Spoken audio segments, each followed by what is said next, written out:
capítulo de número 1,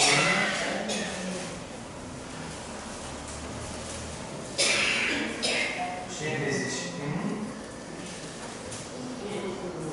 Eu tenho tanta sede, irmão, de trazer a palavra para a igreja, que às vezes eu esqueço de elogiar, esqueço de apresentar, eu esqueço de muita coisa, porque eu tenho pressa de trazer a palavra de Deus. Teve um momento da minha esposa dizer assim: ei, rapaz, eu estava lá, nem viu eu. Porque eu esqueço até dela, esqueço da menina, esqueço todo mundo. Aquela pressa de trazer a palavra de Deus. Porque eu vejo a necessidade da igreja pela palavra. Nesses últimos dias, as pessoas estão se deixando levar muito pelo roupa-roupa, as promoções evangélicas. Tem promoção evangélica também. Promoção evangélica.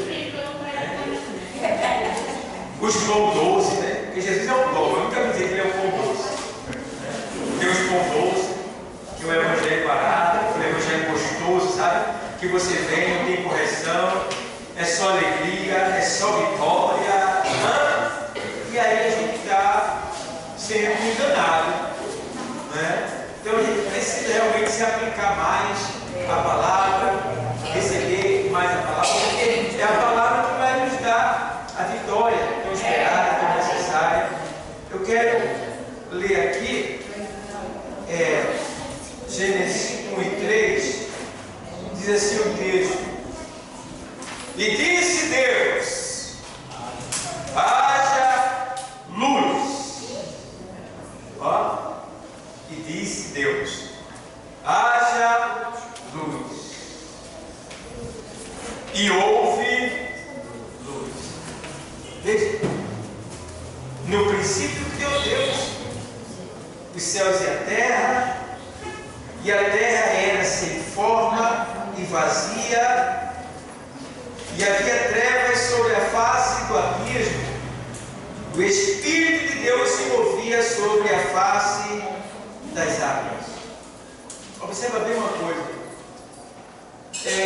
Moisés, inspirado pelo Espírito de Deus, ele escreveu, deixando bem claro uma coisa, que no princípio criou Deus os céus e a terra. Mas a expressão que diz que e a terra era sem forma e vazia,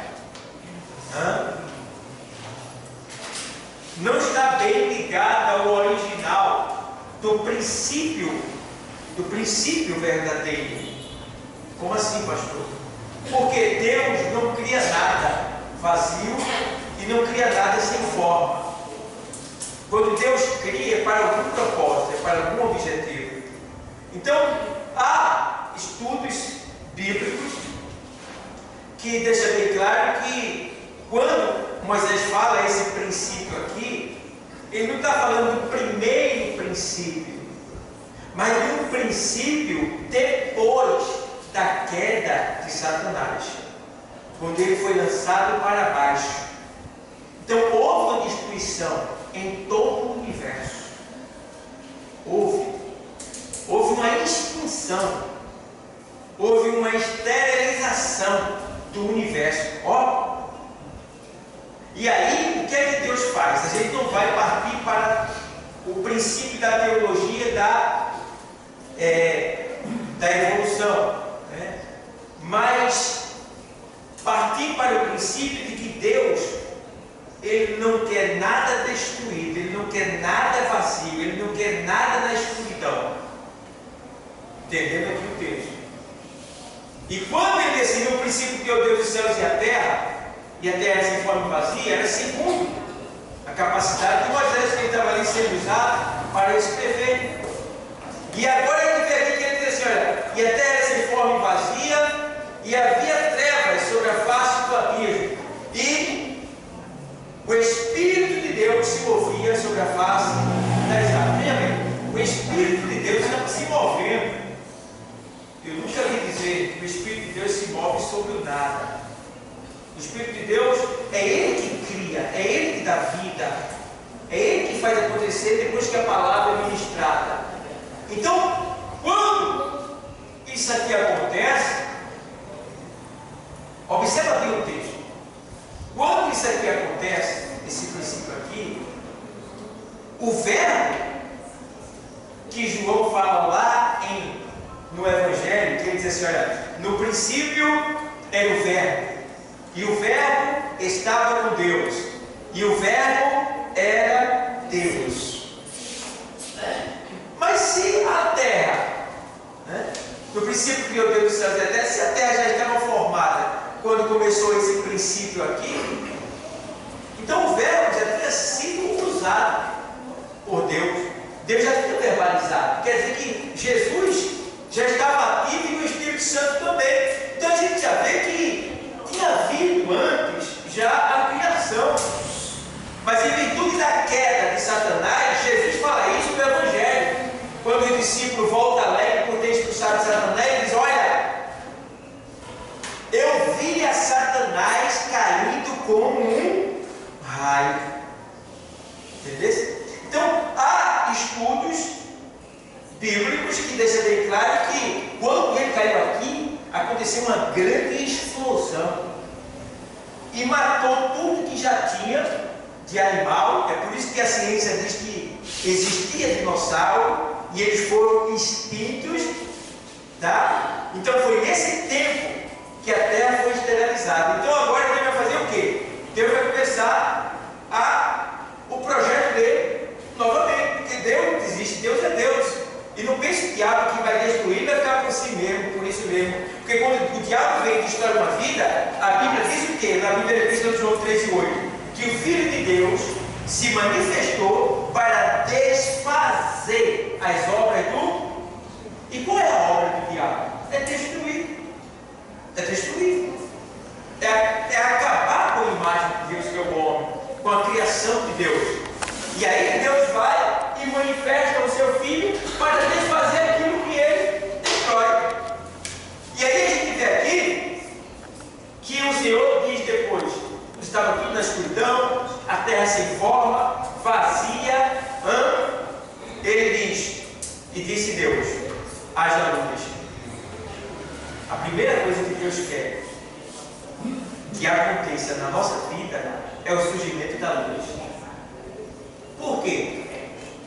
Quem vive nas trevas não vive bem.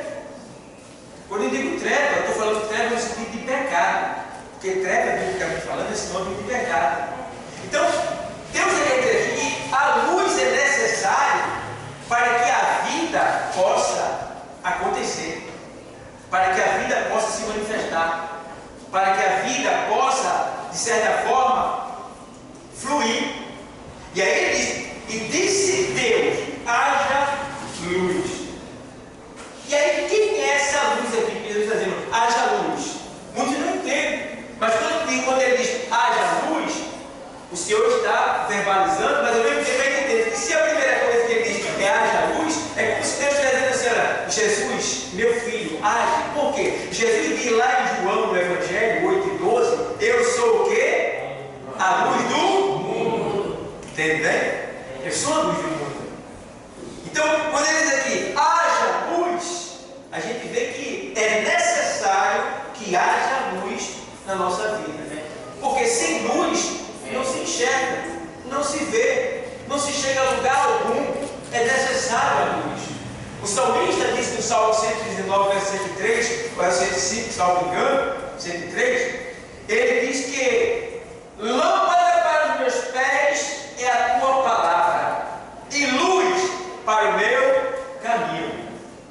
O que é que o salmista está dizendo? Que ele precisa dessa luz para iluminar os seus caminhos. Entende? Então, é necessário que haja essa luz.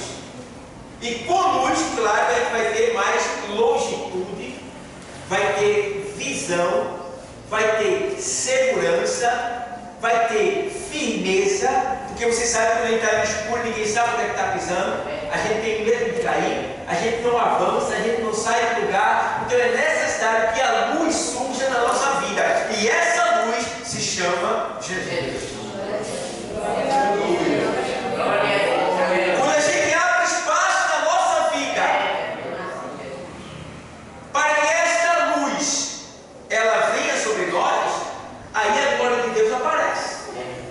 vê isso em 60 de Isaías. O Senhor diz, olha, levanta-te e resplandece. Porque quando o homem está no escuro, ele está prostrado, ele está caído, ele está parado, ele não sai do lugar. Mas o Senhor diz, levanta-te e resplandece. Porque já vem a tua luz. E a glória do Senhor vai nascendo sobre vós. Então a gente precisa entender que nós precisamos nos levantar da prostração, sair da escuridão, do desânimo, se levantar e estar pronto, porque o Senhor diz, olha, porque já vem a tua luz. Essa luz é quem? Jesus vindo na nossa vida para agir. E você sabe que quando Jesus chega, a nossa vida muda em todos os sentidos. O que estava errado vai se acertar, o que estava faltando vai se completar. Então tudo vai se endireitar, porque Ele é aquele que tem poder para todas as coisas. Então levante e resplandece, não fica prostrado, aparece. Resplandecer é aparecer. Porque se eu tinha não se põe uma luz, uma candeia debaixo da mesa, debaixo do alqueire, debaixo do balaio, para que fique oculta. Não! Uma luz, ela é para ser colocada no velador, para que ilumine a todos. Então você, o Senhor diz lá no Evangelho 5 de Mateus, em 13, ele diz, olha, vós sois a luz do mundo. A luz do mundo. Então você é luz e tem que estar por cima. Se está alguma coisa acontecendo ao ponto de você ficar por baixo, você está no lugar errado, porque o seu lugar não é embaixo, o seu lugar é em cima. O seu lugar é em cima.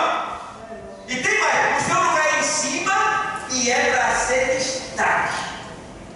E não só destaque, para que através de você muitos possam enxergar o caminho da salvação, o caminho da cura, o caminho da vitória, o caminho que liberta, o caminho que salva, o caminho que endireita, o caminho que é a saída para o problema, por maior que ele seja, através de você, muitos devem ver. Então é por isso que a gente não pode ficar parado, não pode ficar prostrado, não pode desanimar, não pode baixar a cabeça, não pode retroceder, não pode voltar atrás. A gente tem que avançar, porque a luz está conosco, e esta luz que se chama Jesus está na nossa frente. Então Jesus, o Senhor disse, haja luz, e houve luz. Agora a gente precisa ter cuidado. A gente precisa ter cuidado, Sil, para que esta luz em nós, que se chama Jesus, ela não venha se apagar. Sil, cuidado. Cuidado para essa luz se apagar. Porque quando essa luz se apaga, a pessoa não consegue mais chegar aqui. Não consegue. O que aconteceu com o ar, rapaz? Não veio mais para a igreja. E vê, está lá do lado, está lá embrujado, está lá corporado lá. Por quê? Está no escuro. Está no escuro. Deixou escurecer a sua visão espiritual. É o que está escrito lá na segunda carta aos Coríntios 4:4, quando o apóstolo Paulo escreve dizendo assim, olha, porque o Deus desse século cegou o entendimento dos incrédulos. Tem hora que, ou seja, eu posso até falar assim, nessa linguagem, tem muita gente que está dentro da igreja, que tem nome de crente, mas é incrédulo.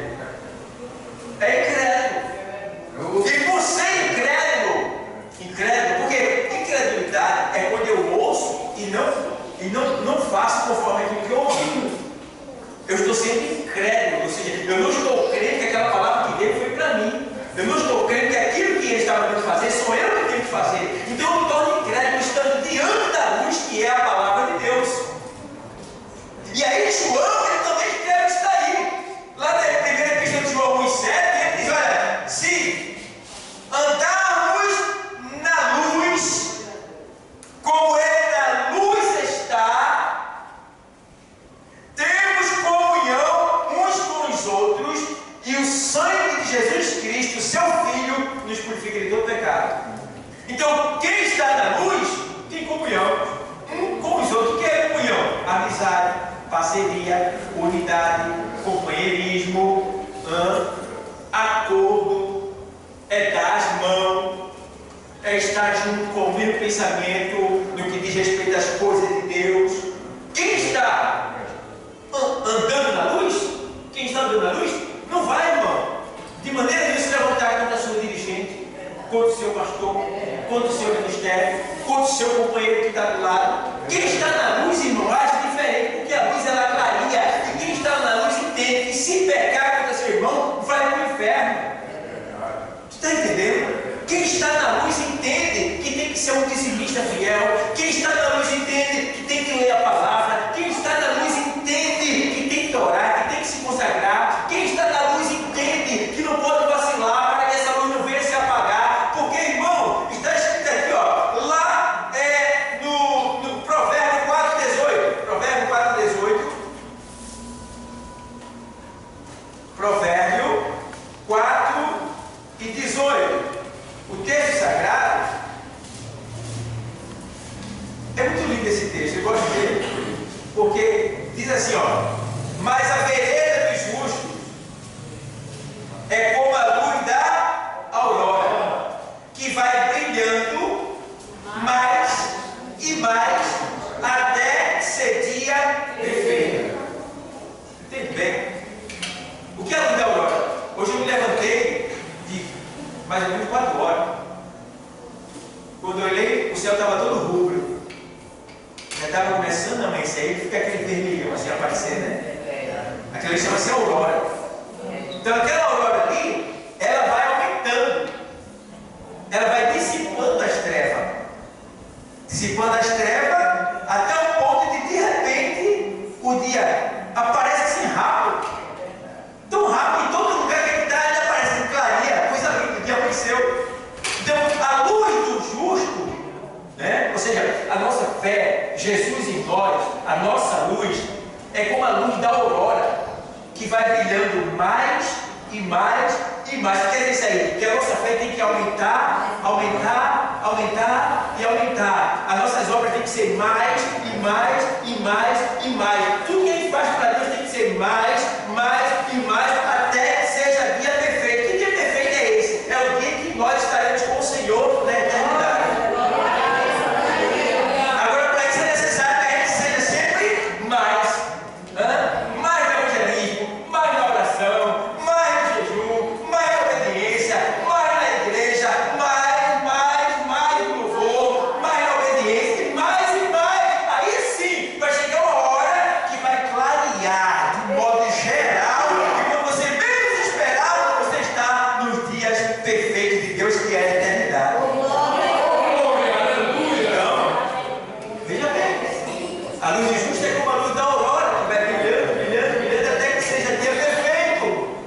Então, não deixa que o dia continue escuro na tua vida, porque muito não alcança os objetivos que espera, porque continua parado na escuridão. Você precisa se levantar para que Deus mostre o caminho para você. Por isso que o salmista diz: é lâmpada para os meus pés e luz para o meu caminho. É o Senhor.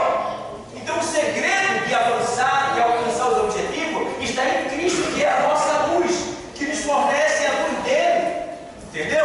Então, a gente precisa ter esse cuidado. E diz mais assim: a gente vê que esta luz ela é necessária para as pessoas que estão no pecado. Veja Atos 26 e 13. O que diz lá, Atos 26 e 13, o texto sagrado. Eita, dois gulosos pela palavra. Eu e o presbítero está aqui. Deixa um pouquinho para ele. Deixa um pouquinho para ele. Aí, Atos 26 e 13 diz assim, irmão. 26 e 13. Veja que o Senhor, quando chama Paulo, aí está aqui, ó: ao meio-dia, ó rei. Isso é Paulo testemunhando diante de Agripa, o rei quando ele estava sendo julgado, né? Ele foi testemunhar. E 23 e 13, 26 e 13, perdão, 26 e 13. Ao meio-dia, ó rei, vi no caminho uma luz do céu, que excedia o esplendor do sol. Veja, Jesus, ele brilha mais do que o sol. Vê só. Diz aí. Cuja claridade me envolveu a mim e aos que iam comigo. Vê só. A claridade foi tão grande que ele não conseguiu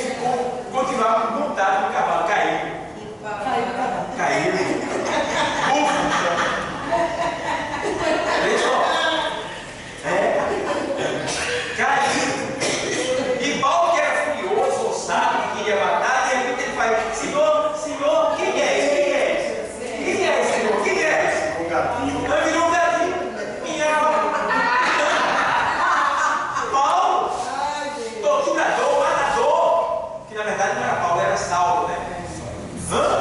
Aí na hora, quem é, Senhor? Quem é, Senhor?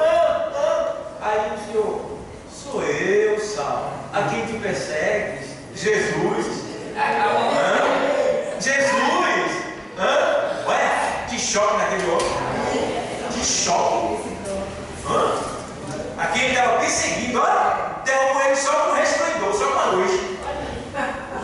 E aí? Aí o menino, não, peraí, menino. Quem é? Né? Aí e disse eu, quem é, Senhor? E ele respondeu, eu sou Jesus, a quem tu persegues. Mas levanta-te, levanta-te e põe-te sobre teus pés, porque te apareci por isto, para te pôr por ministro e testemunha, tanto das coisas que tens visto, como dasquelas que pelas quais te aparecerei ainda. Vê bem, dizendo que apareceu agora e vai aparecer depois ainda para ele. 17. Livrando-te deste povo e dos gentios. Livrando-te deste povo e dos gentios, a quem agora te envio. Veja bem, a quem agora te envio, para lhes abrir o quê? Os olhos, e das quê? Das trevas, os converter a quem? A luz. E do poder de Satanás Deus, a fim de que recebam a remissão dos pecados e sorte entre os santificados pela fé em mim, que é Jesus ali no caso. Então veja que ele chamou Saulo, converteu ele, e ele diz: para lhes abrir os olhos e das trevas os converteres a luz. Então veja, o propósito da gente é trazer as pessoas para a luz. Entendeu? Por isso que tem que ser luz. Irmão, crente em luz, ele não fica onde tem pecado. Ele não fica onde tem erro, onde tem coisa errada. Você está no mundo? Está. Pode conversar com todo mundo, desde que na conversa Jesus possa estar. Está numa conversa, surgiu safadeza, se é vergonhice, Jesus sai na hora. Então eu não posso ficar. Porque aquilo que o meu Deus não gosta, eu também não devo gostar. Aquilo que o meu Deus odeia, eu também devo odiar. Então, se tem coisa errada, Deus me dá no negócio. E se eu fiquei, eu vou ficar sozinho. Então, se eu sou luz, eu tenho que dissipar as trevas. Tem duas coisas para eu fazer quando algo está errado. Ou eu clareio dizendo, está errado, o certo é esse, ou a luz se afasta e deixa as trevas lá. Mas o propósito da luz geralmente é dissipar as trevas, é clarear. O Senhor diz lá no Evangelho de João, escrito por João, que ele diz: olha, a luz veio para os homens, mas os homens a rejeitaram, porque eles preferem mais as trevas do que a luz. Não é assim mesmo? Por que o povo não quer Jesus? Ele é a luz, ele vai clarear, porque quando Jesus chega, vai aparecer os esquemas todos que tem que soltar. Por isso que ele pode dar com trabalho, coisa escondida, não pode, porque chegando aqui, aparece. Se vem para cá, está na minha casa, eu não vou querer tudo meu, eu vou ter que clarear. Aí Deus vai lá e acenda a luz no teu coração, para que tu veja que tu estás errado, que não pode ir por esse caminho de escuridão. Porque no caminho de escuridão, o que é que tem lá na frente? Tu sabe? Não sabe.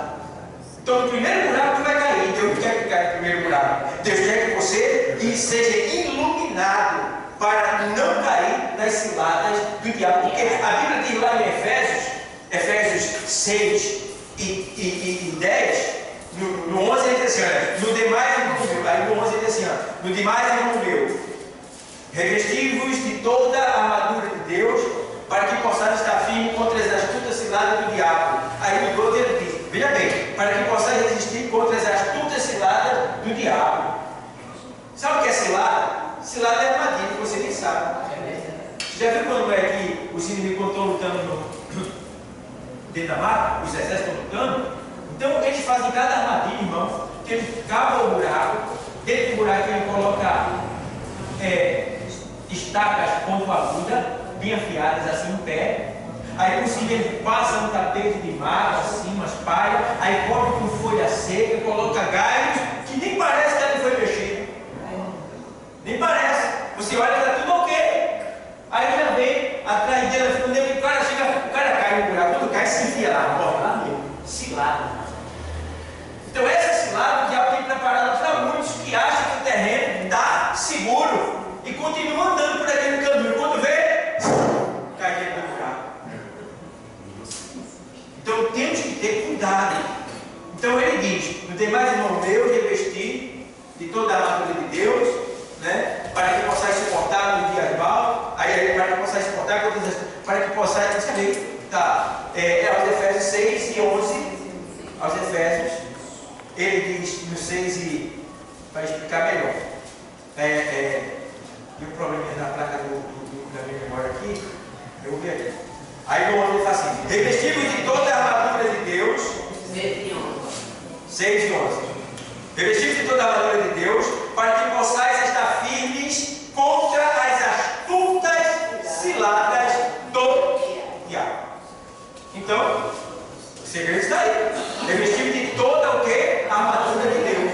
Então, meus irmãos, Deus está falando com você nesta tarde. Está falando comigo, está falando com você que está assistindo aí. Que você é luz. E que se essa luz está se apagando, comece a fazer o mais rápido possível a vontade de Deus, que ela vai começar a brilhar novamente. Porque lá na primeira carta, Tessalonicenses 5 e 18, ele diz lá que é assim, ó: não instigais o Espírito, não instigais o Espírito. O que é instigar o Espírito? Instigar ali é abafar, esconder ou apagar o fogo do Espírito. Então nós temos um fogo em nós que é o Espírito de Deus. Nós temos essa luz em nós que é o Espírito de Deus.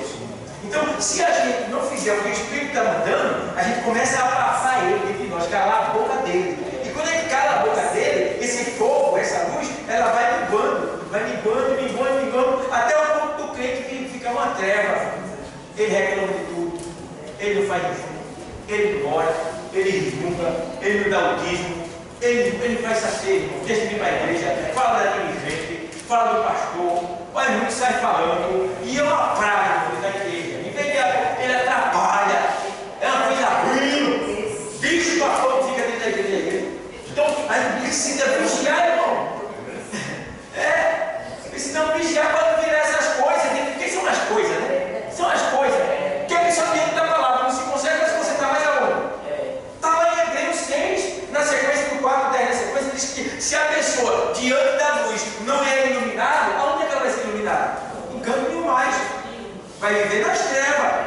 E nas trevas vai viver com o caminhoto lá no inferno.